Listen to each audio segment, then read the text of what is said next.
What's going on, MND faithful? Adam Barnhart here, bringing you a new video series called First Appearance Friday. With this series, we hope to take a deep dive into the comic mythos behind the characters that matter to you most.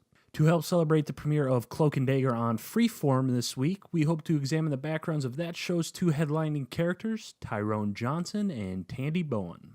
It was March of 1982 when the pair first appeared in the pages of Peter Parker, the Spectacular Spider-Man. They were created by Bill Mantlo, the creator behind Rocket Raccoon, and artist Ed Hannigan. After a handful of appearances as supporting characters in the Spectacular Spider-Man, Cloak and Dagger were eventually granted their first solo book outing, a 4-issue miniseries from Mantlo and artist Rick Leonardi. After debuting in 1983 to critical and commercial success, Marvel then started an ongoing series, but that success wasn't something that lasted long. After 11 issues of their second volume, Cloak and Dagger joined Doctor Strange in a rebooted Strange Tales series. The pair took part in the dual feature comic for 19 issues until Marvel decided once again to spin the characters out into their own title. Their book this time around was retitled The Mutant Misadventures of Cloak and Dagger. It was then the pair eventually ended up teaming up with various iterations of the X-Men and New Mutants, where they became vigilantes and took part in the war on drugs in the mid-1980s. As with most comic series, The Mutant Misadventures was short-lived. Once again, it was eventually canceled and the characters were forced to move into a supporting role for much of the 1990s and 2000s. They eventually joined up with the Runaways, another group that just recently got their own live-action show.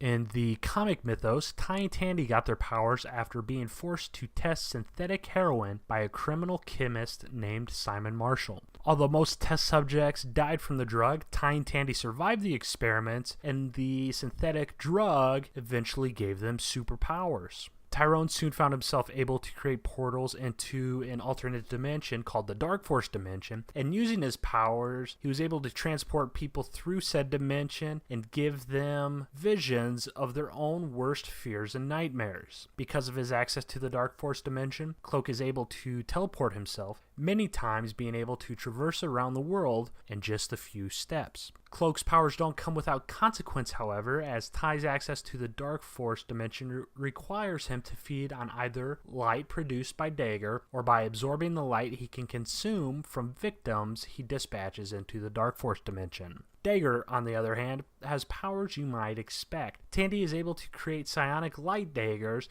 which she's then able to control telekinetically. Dagger's light projections drain the life out of living beings they strike, and in some cases they've been shown to cure people of drug addiction. Going on 20 plus years without their own comic book title, Marvel announced a new Cloak and Dagger miniseries to coincide with the premiere of the show on Freeform. The digital-only comic is written by Dennis Hopeless with art by David Messina and is available on Amazon's Comixology. It's going to end up being a 6-issue miniseries, and issue number 1 is available now. To read our advanced review of Cloak and Dagger, head on over to MarvelNewsDesk.com. Cloak and Dagger airs Thursday nights on Freeform at 8/7 Central.